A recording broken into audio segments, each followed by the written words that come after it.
Ya, Assalamualaikum warahmatullahi wabarakatuh. Waalaikumsalam warahmatullahi wabarakatuh. Bismillahirrahmanirrahim. Alhamdulillahirrabbilalamin. Assalatu wassalamu ala asrofil anbiya'i wal mursalin Sayyidina Muhammadin wa ala alihi wa sahbihi ajmain, amma ba'. Pertama-tama marilah kita panjatkan puji dan syukur kita kepada Allah Subhanahu wa taala. Ya, karena rahmat dan hidayahnya lah kita dapat berkumpul di sini dan kita dapat menyampaikan materi pesantren Ramadan kali ini secara online. Tak lupa juga kita tuturkan salawat serta salam kepada Nabi kita, Nabi besar Muhammad SAW. Ya, kali ini kita akan melakukan pesantren Ramadan secara online, dan untuk kalian yang menonton bisa subscribe dulu channel kami ya, Angkatan Muda Sabilal Muhtadin.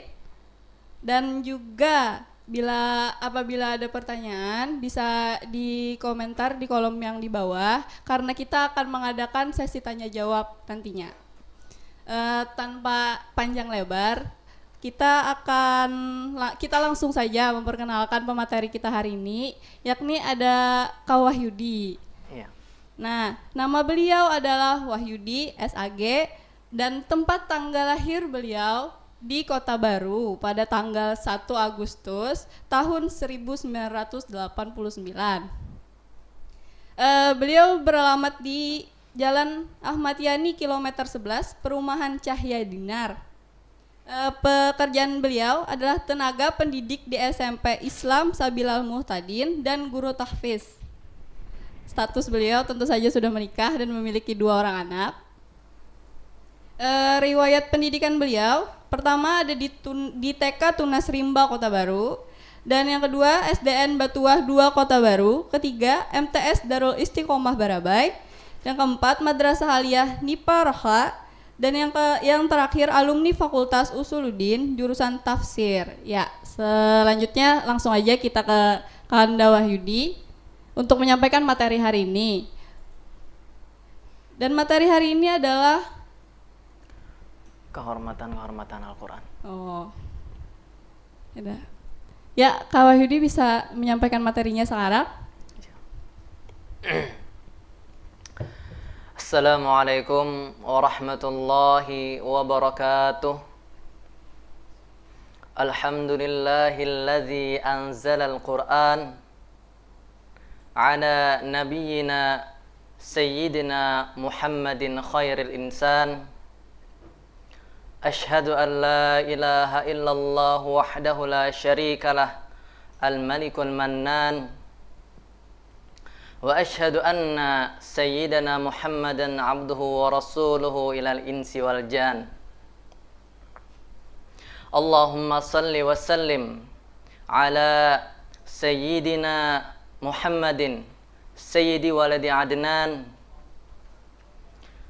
وعلى آله وصحبه وذرياته وأتباعه إلى آخر الزمان عن الحسن عن أبي الحسن عن جد الحسن أن الأحسن الحسن الخلق الحسن رواه حسن وقيل هذا حديث حسن رب اشرح لي صدري ويسر لي أمري واحلل عقدة من لساني يفقه قولي بجاه النبي والصحب والآل أما بعد.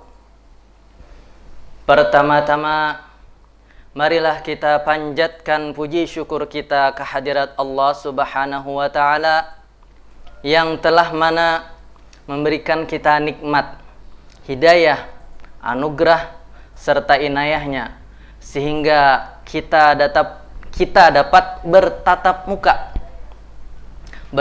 muka saling sapa walau hanya lewat layar kaca tentunya, dan tak lupa kita haturkan keharibaan junjungan kita Nabi besar Muhammad sallallahu alaihi wasallam yang telah membawa kita dari zaman kegelapan menuju zaman terang benderang. Dan saya ucapkan terima kasih kepada santri-santri online Pesram pada tahun ini yang telah meluangkan waktunya, yang telah memberikan tenaga dan pikirannya hanya untuk mengikuti pesantren Ramadan pada tahun kali ini, walaupun dalam kondisi pandemi pada saat ini. Para santri yang dimuliakan Allah Subhanahu wa taala, Rasulullah sallallahu alaihi wasallam bersabda, "Khairukum man ta'allama al-Qur'an wa 'allamah." Rawahul Bukhari wa Muslim. Sabda Nabi sallallahu alaihi wasallam, sebaik-baik kalian ialah yang belajar Al-Qur'an dan mengajarkannya. Pengertian ini hadis, baik itu belajar, baik itu menulis Al-Quran, baik itu belajar cara membaca Al-Quran, baik itu cara mengeja Al-Quran, belajar ilmu tajwidnya, dan apapun yang berkaitan dengan Al-Quran. Mudah-mudahan kita termasuk dari golongan orang yang khairukum man ta'allamal Qur'an wa 'allamah. Kemudian Rasulullah SAW bersabda, "Man ahabba ayyuhibbahu Allah wa rasuluh falyanzur. Fa in kana yuhibbul Qur'an fahuwa yuhibbullah wa rasuluh." Atau kama qala sallallahu alaihi wasallam. Barang siapa yang ingin dicintai Allah dan Rasulnya, maka hendaklah dia melihat kepada dirinya, menelisik di dalam dirinya, apakah dia cinta kepada Al-Quran. Bila mana dia cinta kepada Al-Quran, berarti dia cinta dan dicintai Allah dan Rasulnya. Hadis selanjutnya yang disabdakan Nabi kepada sahabat beliau, yaitu Abu Dzar, "Ya Aba Dzarrin, la antaqdua fata'allam ayatan min kitabillah khairun min an tusalliya mi'ata rak'ah." Wahai Abu Dzar, sungguh kamu pergi lalu kamu belajar di suatu tempat satu ayat dari Al-Quran, itu lebih baik bagi engkau daripada engkau sholat sunnah 100 rakaat. Nah, jadi harapan kita mendapatkan apa-apa yang telah disampaikan oleh Rasulullah. Kita misalkan cuma rebahan saja, kita misalkan pergi membeli kuota, karena pada saat ini, di saat masa pandemi seperti ini, kita hanya bisa stay at home, kita hanya bisa di rumah saja. Kalau misalkan selesai dari pandemi ini, kalian berangkat menuju Masjid Sabilal ini, dengan satu langkah kaki kalian akan mendapatkan pahala 2 tahun. 2 langkah 4 tahun. 3 langkah 6 tahun. Dan kali sendiri aja. Kalau kalian tidak di masa pandemi, kalian belajarlah. Karena pada saat kalian belajar satu ayat saja, itu lebih baik daripada kalian sholat sunat 100 rakaat di rumah. Para santri online Pesram Angkatan Muda Sabilal Muhtadin 1441 Hijriah rahimakumullah wa as'adakumullah. Sebelum kita membicarakan tentang bagaimana mendapatkan bidadari hanya dengan membaca Al-Quran, bagaimana kita mendapatkan rumah hanya dengan membaca Al-Quran, bagaimana kita diampuni dosa hanya dengan membaca Al-Quran. Sebelum kita lanjut ke bagian itu, ada baiknya kita mengetahui tentang hurumatul Quran, artinya kehormatan Al-Quran yang mesti kita jaga. Rasulullah SAW bersabda, "Faman waqqara al-Qur'an faqad waqqara Allah." Barang siapa yang menghormati Al-Quran, berarti dia menghormati Allah. Karena Al-Quran afdalu min kulli syai'. Al-Quran itu lebih afdal daripada setiap segala sesuatu. Karena itu kalamullah.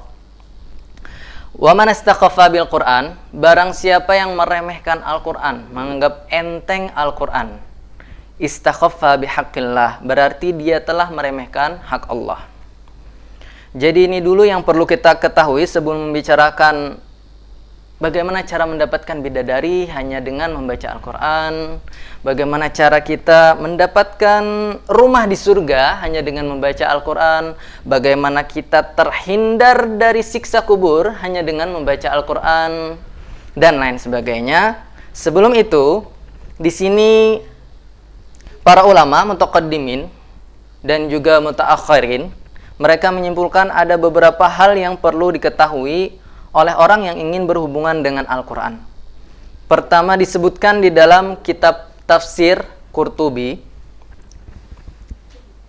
alla yamassa illa tahir. Seseorang tidak boleh menyentuh Al-Quran kecuali dia suci daripada hadas kecil atau hadas besar atau juga dari najis. Jadi kita tidak boleh menyentuh Al-Quran kecuali kita suci.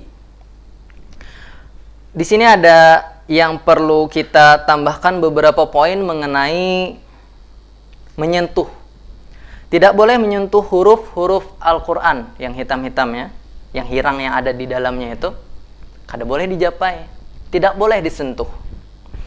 Terus kertas pinggirnya yang putih, yang di pinggirannya tuh ada yang putih, tapi tergantung kertasnya juga.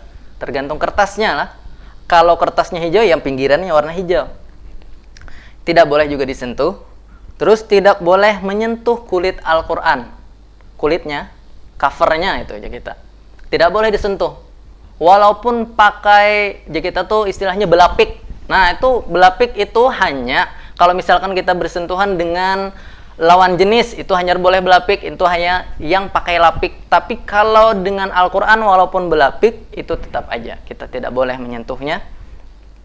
Terus biasanya ada di langgar-langgar lah, ada di masjid-masjid, itu ada lemari khusus untuk Al-Quran. Kenal benar biasanya, andakannya di situ Al-Quran, sebuting aja. Nah itu kada boleh juga disentuh. Baik, yang kedua, ayyunazifa famma minan najas wa min rihin karih. Membersihkan mulutnya dari najis dan bau yang tidak nyaman. Jadi sebelum kita membaca Al-Quran ada baiknya kita membersihkan mulut kita dulu dari najis tentunya. Misalkan ada darah di situ, kita haram membaca Al-Quran bagi orang yang ada punya najis di dalam mulutnya. Orang yang mempunyai hadas besar pun itu haram membaca Al-Quran. Seperti misalkan dia haid atau nifas atau yang lainnya. Itu tidak diperbolehkan, bisa haram. Kalau yang kita sebutkan ini hanya bagian daripada menjaga adab dengan Al-Quran, tapi tidak sampai haram. Selanjutnya, ayyastawiya qa'idan wa la yakunu muttaqian, bahwa membaca Al-Quran itu mestinya dia duduk tegak, jangan duduk bersandar. Itu termasuk yang afdol. Jadi kalau bersandar yang seperti ini itu tidak masuk afdol. Jadi tidak makruh dan juga tidak haram seperti ini, tidak berdosa. Cuma lebih afdol, yang lebih baik itu berduduk dengan tegak. Terus yang keempat, ayyal basa siyaba nazifin wa tajammulin bi annahu munajin rabbah. Yang keempat, memakai pakaian yang bersih, pakaian yang elok, karena dia sedang munajat dengan Tuhannya. Karena kita komunikasi, ada koneksi yang terkonektif dengan Tuhan, maka ada baiknya kita berhadapan dengan Tuhan, berbicara dengan Tuhan, berbicara kepada Allah, berbicara kepada Rahman Ar-Rahim dengan pakaian yang baik. Yang kelima, ayastaqbilal qiblah bi annahu asyraful jihad. Menghadap kiblat karena dia sebaik-baik arah. Jadi kalau kita menghadap kiblat itu yang afdol. Misalkan kita nih sedang berada di tengah jalan, kita tidak menghadap kiblat itu tidak dosa. Tapi yang afdol itu menghadap kiblat. Yang afdol. Yang keenam, ayyumsika 'anil qira'ah idza tasaba li'annahu minasyaitan. Yang keenam, berhenti membaca Al-Qur'an pada saat apa? Pada saat menguap. Karena menguap itu dari syaitan. Misalkan kita sedang menguap, a'udzubillahi minasyaitonirrajim. Misalkan seperti itu. Seperti itu tidak dianjurkan. Jadi ada baiknya kita berhenti dulu. Jangan diteruskan. A'udzubillahi minasyaitonir, seperti itu tidak. Terus yang ketujuh, ayyasta'iza minasyaiton 'inda ibtida'ih. Ketika memulai bacaan itu hendaknya membaca ta'awuz. Minimal a'udzubillahi minasyaitonir rajim. Maksimalnya a'udzubillahi samil alim minasyaitonir rajim, seperti itu dan lain sebagainya. Sekurang-kurangnya membaca a'udzubillah ketika memulainya. Bismillahnya, Bang. Kalau bismillah itu sebagian ulama ada yang tidak membolehkan ketika berada di pertengahan surah. Karena biasanya bismillahirrahmanirrahim itu adanya di awal surah. Kecuali surah At-Taubah ya. Kecuali di surah At-Taubah tadi. Jadi semua surah itu di awalnya aja. Di awal surah baru membaca bismillah. Kalau di pertengahan pakai auzubillah saja. Jadi itu afdalnya ya. Yang afdal membaca Al-Quran pakai ta'awuz. Kalau baca bismillah ada yang memakruhkan. Ketika sebagian ulama ada yang memakruhkan karena dianggap bismillah itu bagian daripada Al-Quran. Padahal bukan. Kecuali di surah Al-Fatihah. Nah, di lain-lainnya bismillah itu cuma ada di surah An-Naml, yang mana pada saat itu Ratu Bilqis mengirimkan surat kepada Nabi Sulaiman dengan mengucapkan bismillah. Nah itu amalan hendak misalkan mengirim surat nih, bibinian atau siapa saja lakian yang hendak apa bahasanya itulah, supaya meruntuhkan hati seseorang, itu pakai bismillah biasanya. Runtuh hati seseorang dengan kata-kata bismillah.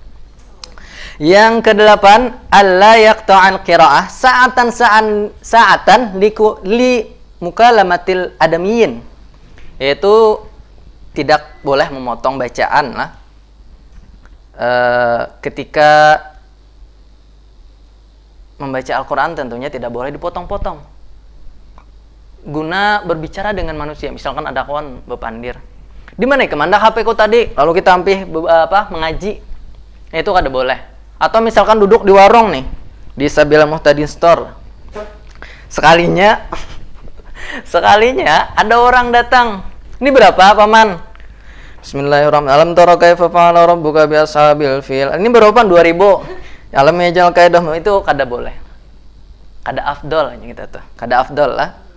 Jadi kalau bisa kita beristilah gitu. Jangan dipotong-potong. Alla yaqta'al qira'ah sa'atan li mukalamatil adamiyin. Jangan memotong bacaan tadi.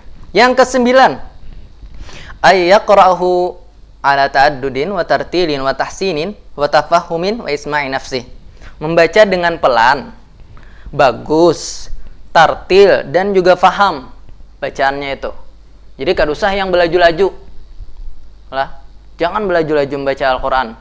Nang kada kita tuh kada kelihatan nih hurufnya apa yang dibacanya nih.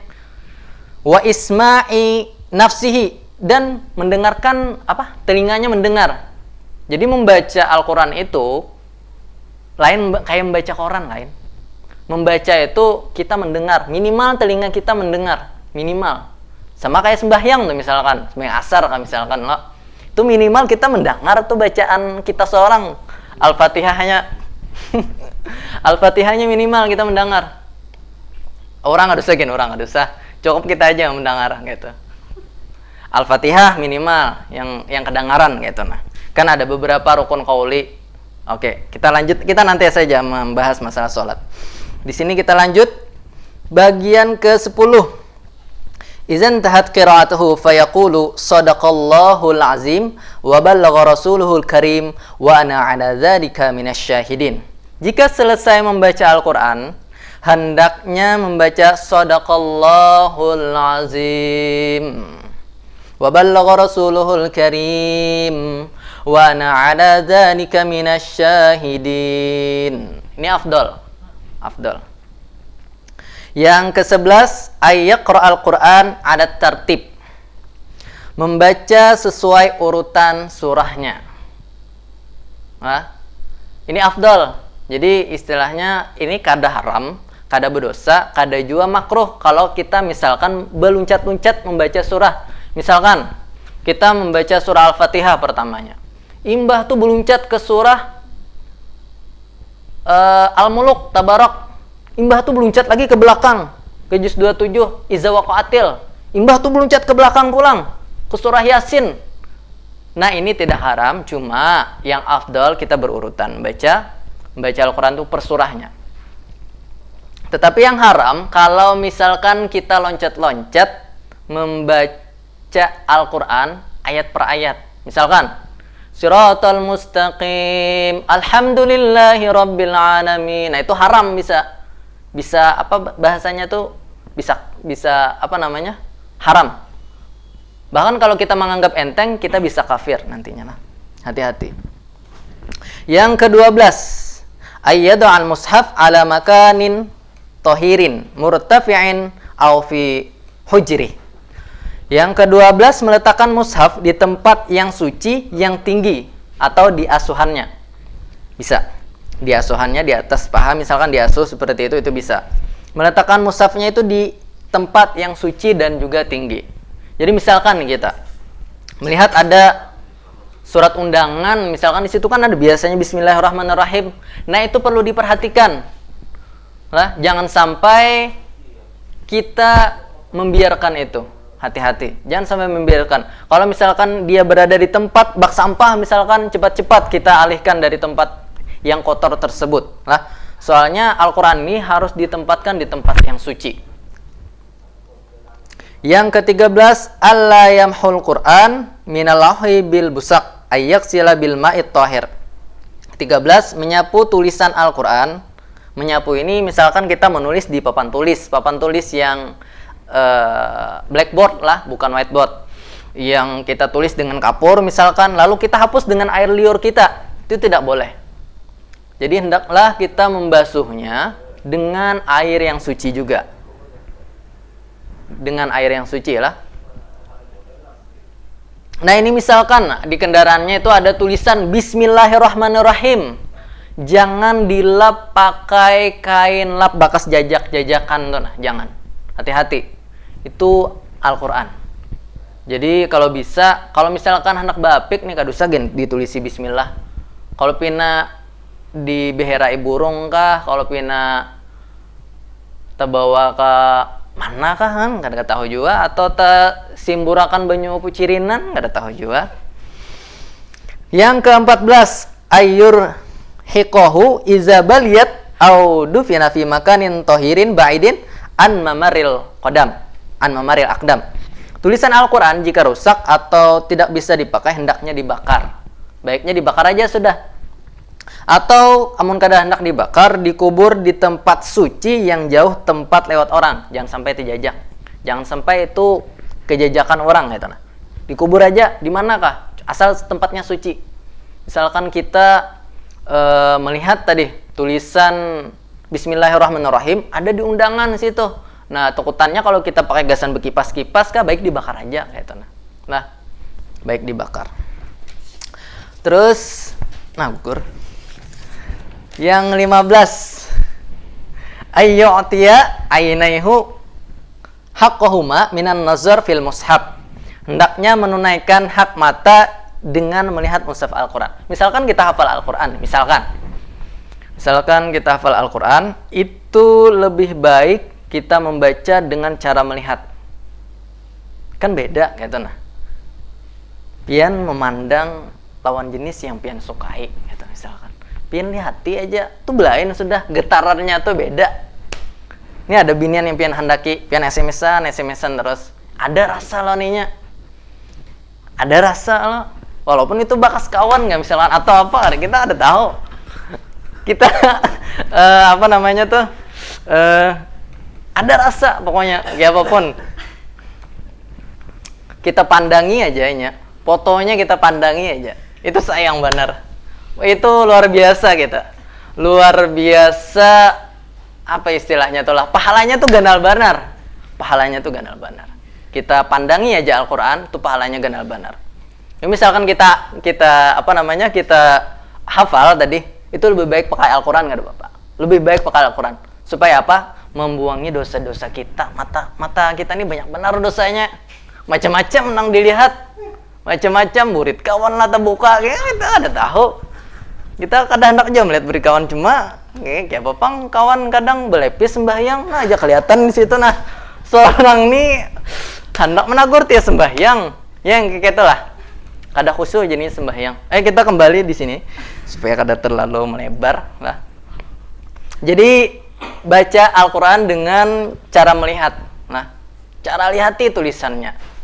Itu salah satu menggugur dosa yang ada di mata. Nomor 15 tadilah. Sabda Nabi, afdalu ibadati ummati qiraatul Qur'an nazara. Nabi SAW bersabda, sebaik-baik ibadah umatku membaca Al-Quran itu dengan cara melihatnya. Di sini saya teringat dengan perkataan Rumi. Kata beliau, seseorang ketika sedang jatuh cinta, itu sesuatu itu akan terlihat menawan. Tetapi sesuatu yang menawan belum tentu kita bisa jatuh cinta, kata Rumi. Baik, nomor 16. Alla yata'awwal al-Qur'an bi ra'yihi wa nafsihi. Jangan menafsirkan Al-Qur'an dengan pikiran dan nafsunya. Jangan ditafsirkan dengan sendiri. Misalkan orangnya nih lulusan tafsir hadis misalkan. Ketujuh belum makan. Apa ikam jar? Belum makan terus. Lalu menyahuti supaya kada hendak kalah nih lawan kawannya. Tahulah aja di Al-Qur'an ada dalilnya. Kulu washrobu aja. Nah, itu salah nih. Menafsirkan menafsirkan Al-Qur'an dengan nafsunya. Karena ini nyak tujuh makan, lalu dikeluarkannya dalil Al-Qur'an. Kulu washrobu aja. Nah, ini tuh salah. Hati-hatilah.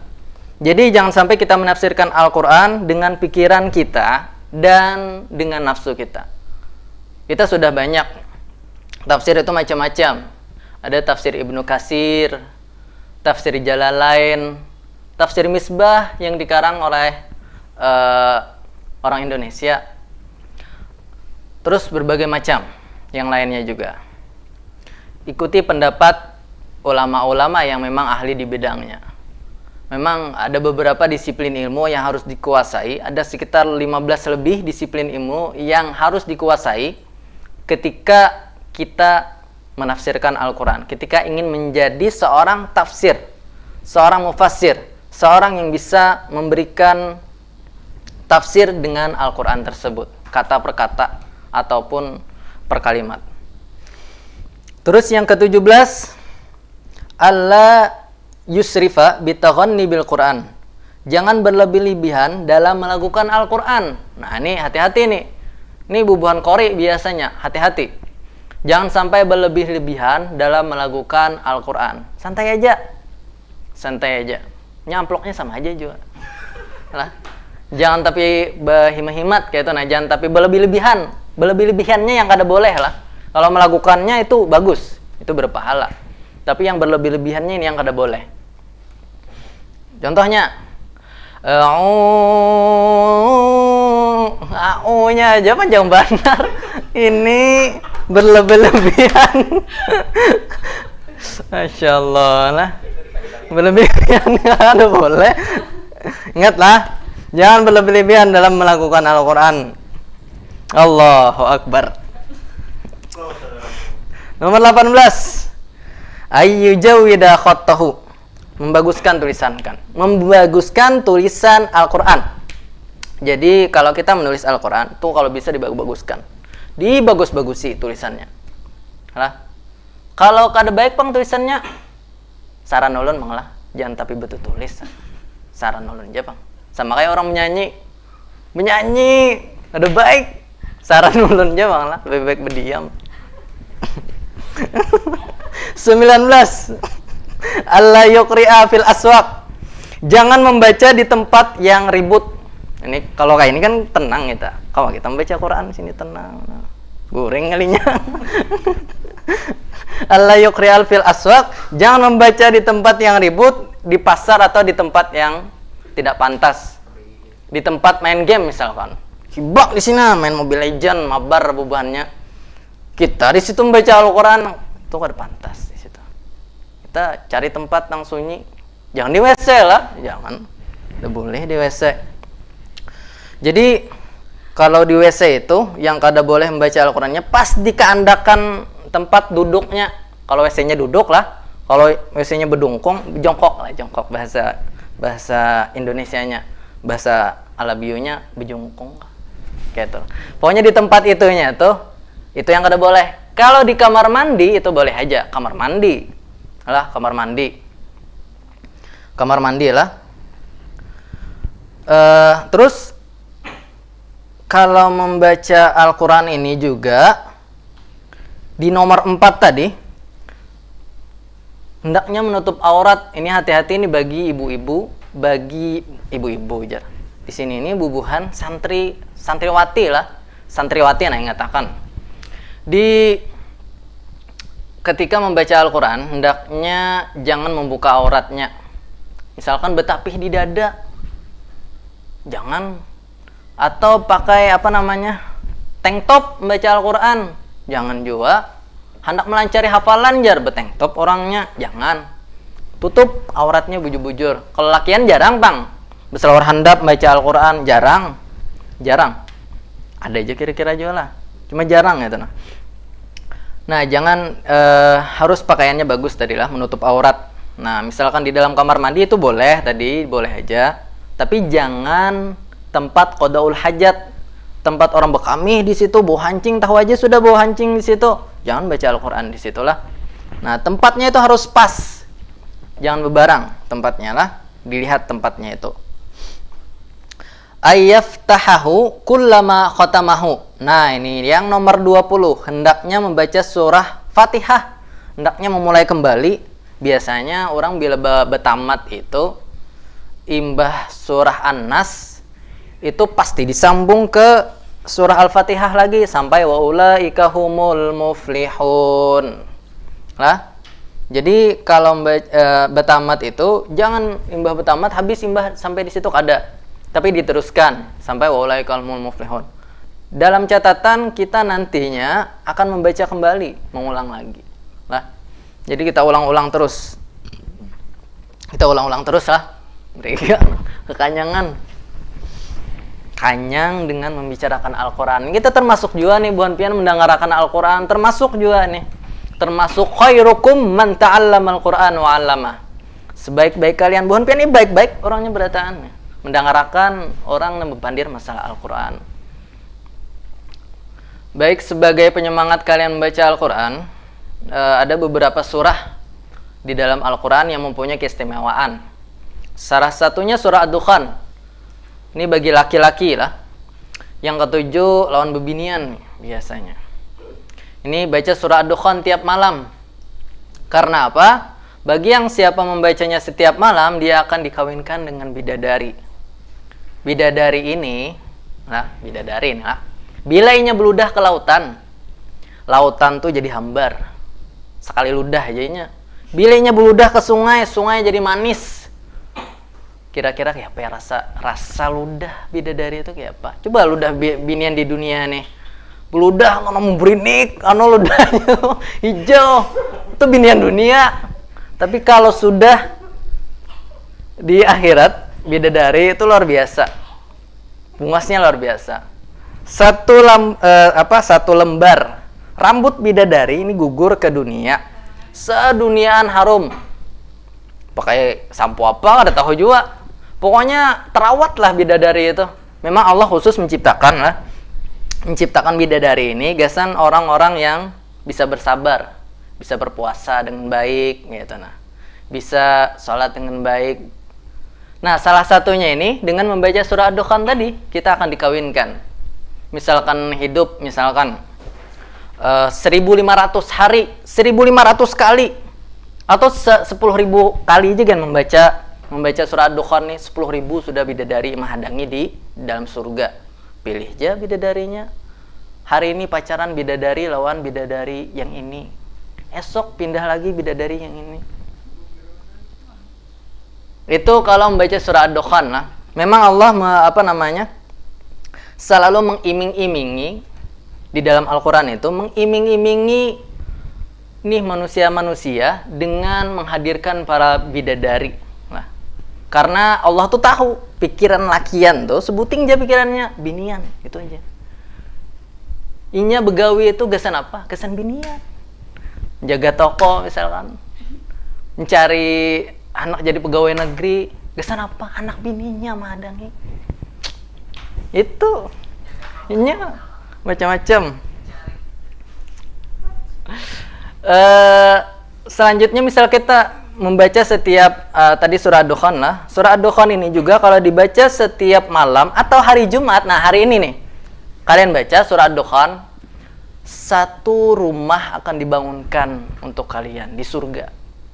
Rumah itu lah bukan rumah isinya kosong aja, itu dengan berbagai macam perabotannya. Berbagai macam perabotan sudah disediakan di situ rumahnya. Semakin bagus kalian membacanya, semakin bagus pula rumah yang sudah disediakan oleh Allah nanti di surga. Rumahnya sudah siap, sudah tinggal ditinggali aja lagi. Terus kita kan ngeri nih mendengar siksa kubur. Nah, itu ada surah penangkalnya, yaitu surah Tabarok.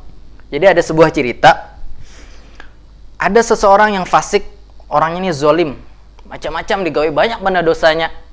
Pokoknya kebanyakan dosa, cuma inya nih rancak membaca surah Tabarok, surah Al-Muluk, juz 29. Inya sudah rancak membaca surah Al-Muluk, menyatu sudah ke dalam tubuhnya surah Al-Muluk ini. Tapi itu tadi bang, nya mungkin kada bisa menahan godaan di dunia. Kada kawa melihat binian dipacarinya, bawanya bijalanan, dosa tegawi. Terus ini apa solusinya? Solusinya baca surah Tabarok tiap malam. Orang yang ketujuh pacaran nih, surah Al-Muluk tiap malam. Gunanya apa? Karena ketika di dalam kubur datang malaikat munkar nakir nih, ganas mana orangnya, tubuh bincalaknya datang malaikat munkar nakir nih. Kalau inya memukul kita, pasti akan ada yang menolong. Nih cerita ini tadi, ceritanya ada seseorang pemuda yang dia fasik, yang mana dia dulunya sering membaca surah Tabarok. Lalu pada saat itu keluar surah Tabarok ini dan melawan. Ujar surah Tabarok, jangan pukul orang ini karena dia adalah sahabatku. Ujar malaikat, kada kawa, SOP-nya sudah nih, orang yang zolim aku pukuli sesuai perintah Tuhan sudah, kada kawa. Ujar surah Al-Muluk, kada kawa, ika memukulinya sama aja mukul aku juga, ika mahambatinya sama aja mahambat aku juga. Jadi ujung-ujungnya ribut berdua nih, ribut surah Al-Muluk, ribut dengan malaikat yang ada di kubur. Ujung-ujungnya apa? Menghadap kepada Allah berdua. Ya Allah, kenapa ya Allah? Ini ulun memukuli, ini orangnya banyak dosa. Tapi surah Al-Muluk ini melawanakan. Ulun kada kawa. Ujar surah Al-Muluk, kayak apa ulun kada melawan? Ulun di dalam awaknya. Ujar surah Al-Muluk tadi, kalau nyepian, ujar surah Al-Muluk, hendak juga tetap mukulinya, amun kayak itu keluarkan aja sudah ulun nih dari yang namanya Al-Quran. Kadusah jadi apa bahasanya tuh, keluarkan dari Al-Quran. Kalau misalkan juga apa dipukuli ini orang nih, ya Allah kada kawa kayak itu, ikam tetap kalamullah, ikam tetap perkataannya Allah, kada kawa ikam dikeluarkan dari Al-Quran gitu. Lalu ujung-ujungnya damai sudah, kada jadi dipukuli yang orang banyak dosa tadi. Walaupun sempat juga kayak itu merasai, tetapi inya dijaga oleh Al-Quran. Dan hati-hati bagi yang sudah hafal Al-Quran. Ada aja orang hafal Al-Quran tuh karena ujung-ujungnya kada ingat. Nah, jadi itu selalu dijaga. Dijaga, selalu dijaga. Bujur aja, wayah ini hafal, kada tahu pas matinya, kada tahu. Jadi selalu dijaga, selalu dijaga. Nah, ini tadi yang 20 perkara ini perlu diperhatikan lah. Dan menurut sebagian ulama ini merupakan sebagian dari kehormatan Al-Quran. Al-Quran tentunya bisa membawa rahmat dan syafaat penolong kita bila mana kita menghormati Al-Quran. Tapi sebaliknya kalau kita tidak menghormatinya, kita akan dikutuk dan mendapatkan celaka. Baik, mungkin cukup sampai di sini dulu dari ulun. Ulun mohon maaf, mohon ampun kalau ada kata-kata yang salah. Wallahul muwafiq ila aqwamit thariq. Ihdinas siratal mustaqim. Assalamualaikum warahmatullahi wabarakatuh. Ya. Apabila ada yang ingin bertanya, bisa komentar di kolom komentar situ untuk bertanya. Mungkin kita akan mengadakan sesi tanya jawab ya Kak? Iya. Nah, jadi yang ingin bertanya bisa tanyakan di sana.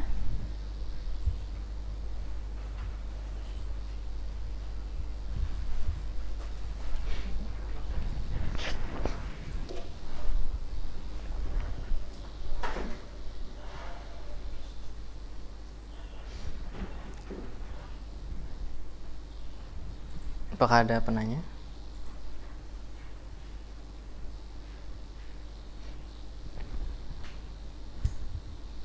Ada nih Kak, ada pertanyaan Ya, dari Tari Fazriyah.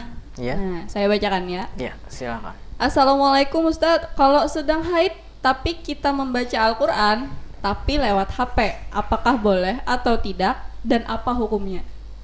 Ya. Baik, ini langsung dijawab nah. Ya, bisa. Jadi pakai Assalamualaikum nanya. Pakai. Apa kayak? Waalaikumsalam warahmatullahi wabarakatuh. Ya, baik. Tadi berkenan dengan pertanyaan yang disebutkan tadi. Di sini ada di nomor 1 itu menyentuh Al-Quran tadilah, tapi pakai HP lah. Iya, pakai HP Kak. Pakai HP, menyentuh Al-Quran dengan pakai HP walaupun dia berhadas. HP lah, HP ini ada yang menyebutkan tidak termasuk Al-Quran, ada yang menyebutnya ini HP gitu, lain Al-Quran. Nah, kayak apa aja kita lihat, ini bentuknya tetap HP lah. Jadi kalau dengan HP itu ada beberapa pendapat. Yang pertama ada yang membolehkan, yang kedua ada yang mengharamkan ketika dia terbuka aplikasinya itu. Aplikasinya terbuka. Nah, ini kalau membaca Al-Quran ketika haid itu sudah tentu haram. Membaca Al-Quran ketika berhadas besar, imbah mimpi basah misalkan, lakian nih biasanya, atau imbah apa nggak, pokoknya keluar kayak itu. Nah, lalu membaca Al-Quran ini gak boleh, haram jadinya, berdosa lah. Jadi berdosa orang yang berhadas besar, entah itu keluar air mani, atau itu dia haid, atau dia itu nifas, pokoknya itu haram membacanya.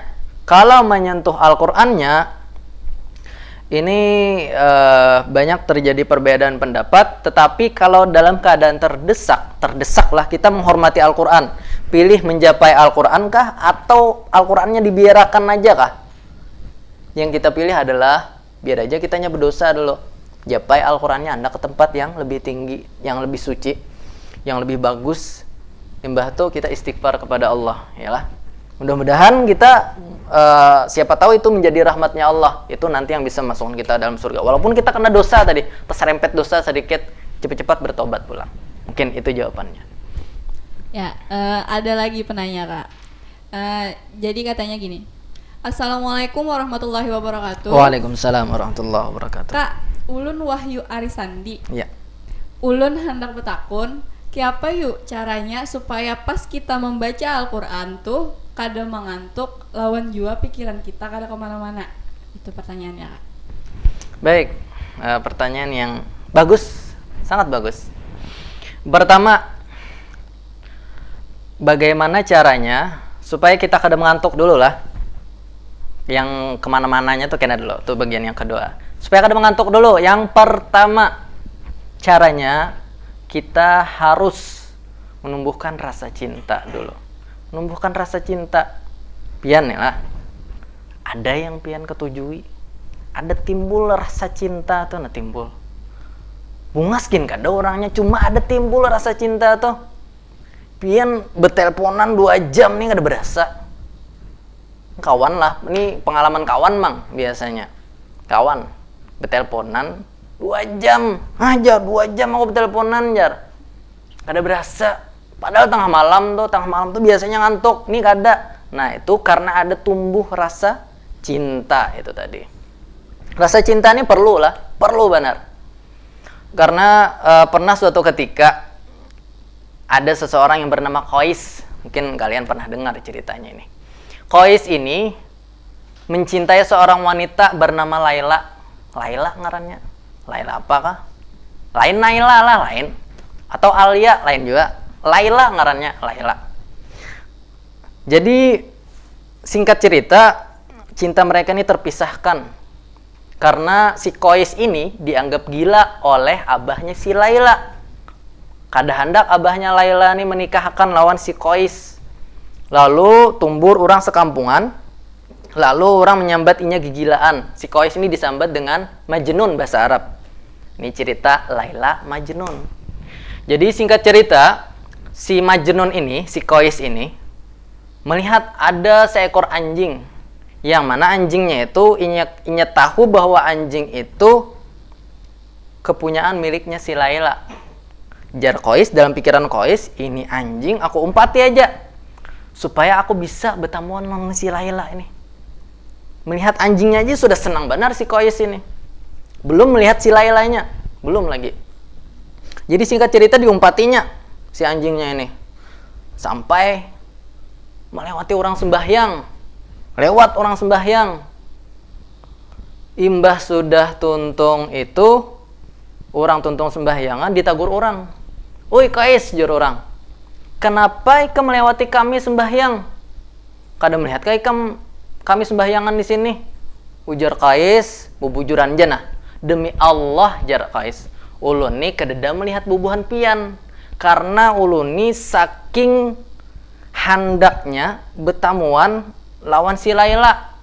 Degupan jantung ulun ni nah. Amun pian mendengarakan dagup-dagup. Lain degep-degep, lain dagup-dagup bunyinya. Di sini nih, yang pikiran ulun tuh Laila aja sudah. Jadi ulun kada melihat buhan pian tadi tuh, bebujuran aja. Nah Qais, kalau ulun kada melihat buhan pian, pian kenapa melihat lawan ulun pas seratan sembahyang? Buhan pian ini bujur kada sembahyang. Masih aja kamu melihati ulun, ujar Qais. Nah, jadi sini sindiran bahasanya itu. Orang yang bujur-bujur cinta, kalau nya sudah sembahyang, bujur-bujur cinta lawan Allah, nya kada bakalan lagi memperdulikan higa-higanya. Ingat kisah sahabat yang mana inya dicabut panahnya. Kan perang bahari itu, masuk panah ke dalam awak. Panah di bagian tubuh lah. Jar sahabat, jangan cabut rahatan kayak ini aja sahabat. Hadangnya aku sembahyang.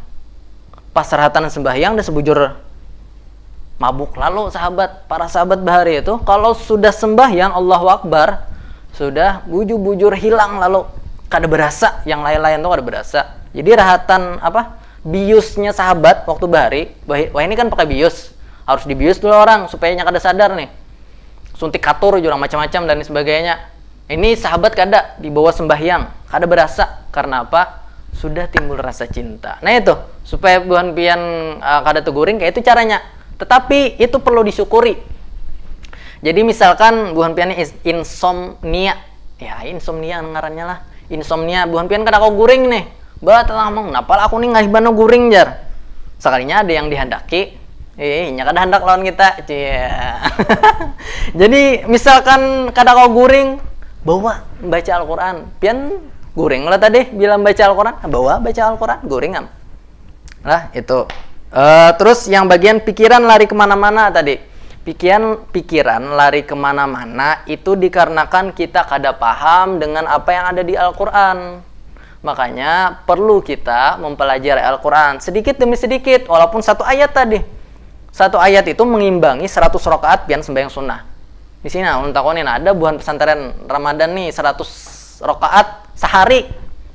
Hari ini adalah sembahyang 100 rakaat sembahyang sunnah lah, sembahyang sunnah. Adalah 100 rakaat. Jadi dijawab sendiri aja.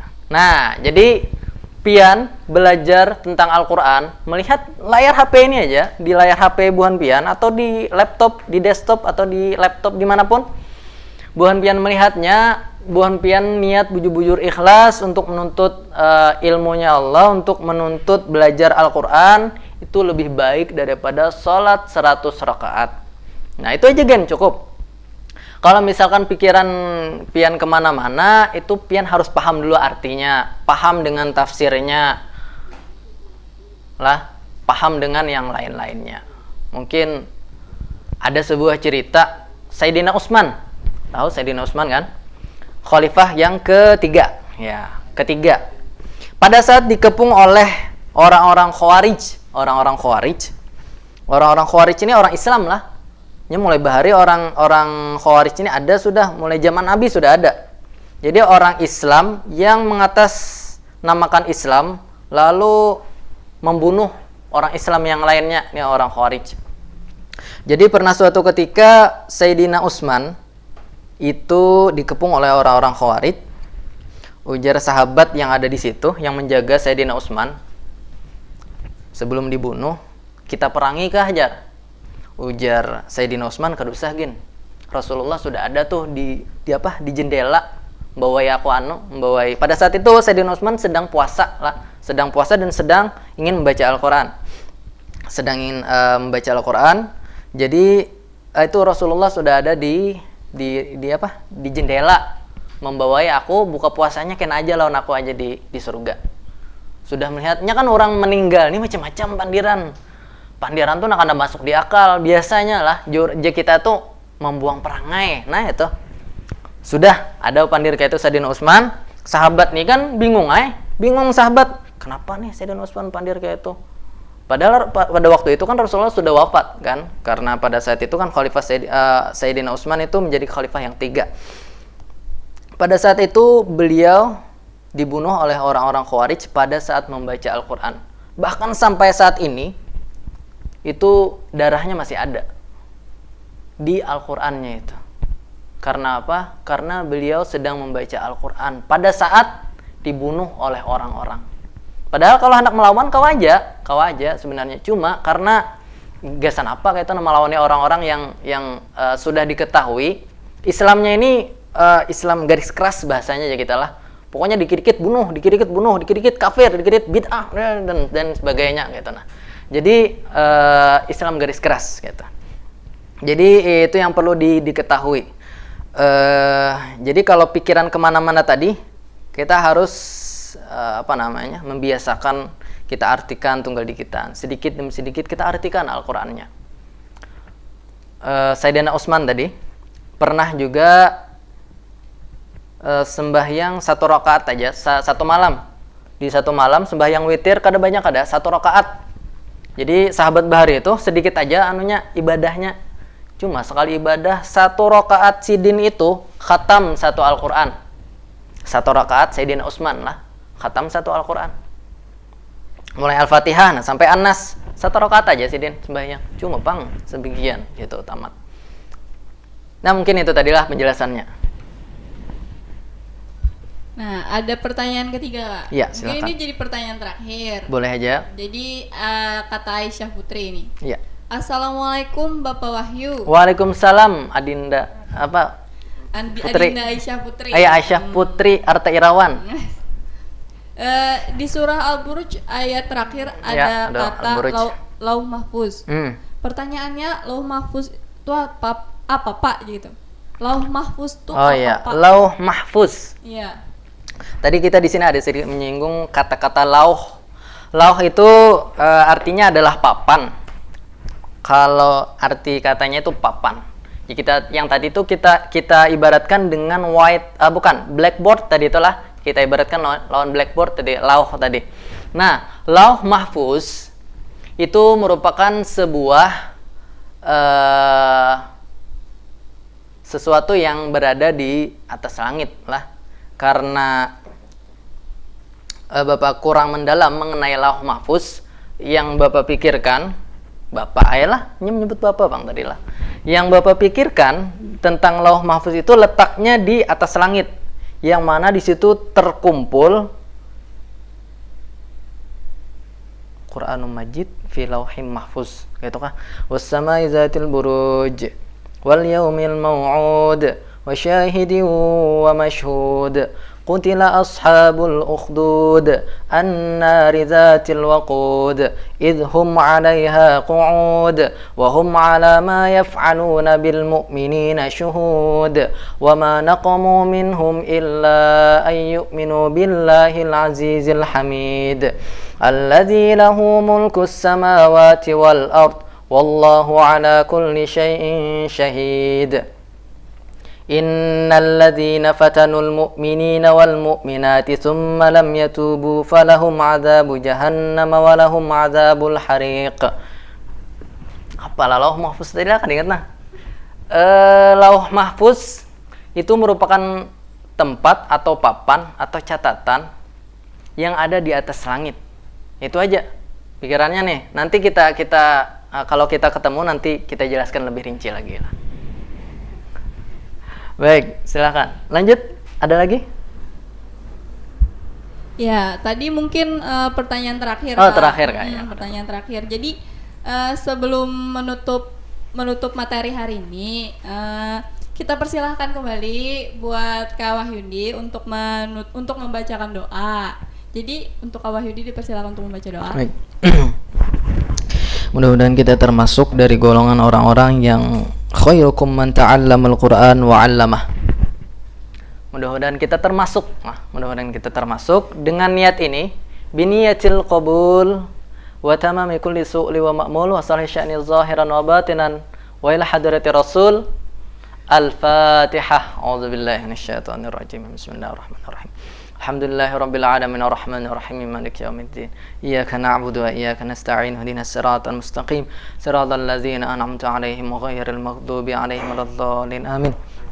Amin amin. Bismillahirrahmanirrahim. Alhamdulillahi rabbil alamin wassalatu wassalamu ala asyrafil mursalin sayyidina wa maulana Muhammadin wa ala alihi washabihi ajma'in. Allahumma ihfazna min fi'lil haram wa min qawlil haram wa min aklil haram wa min tanawulil haram wa min sama'il haram wa min nazaril haram wa min al-mashi ilal haram wa min fudulil kalam wa min irtikabil asam fima baqiya wa ma salafa min al-ayyam. Rabbana atina fid dunya hasanatan wa fil akhirati hasanatan wa qina azaban nar bi fadli subhana rabbika rabbil izzati amma yasifun wa salamun alal mursalin walhamdulillahi rabbil alamin. Taqabbalallahu minkum. Ya, terima kasih atas perhatiannya. Mungkin sudah menonton, tapi jangan lupa untuk subscribe channel kami Angkatan Muda Sabilal Muhtadin. Terima kasih. Assalamualaikum warahmatullahi wabarakatuh. Like, comment, subscribe.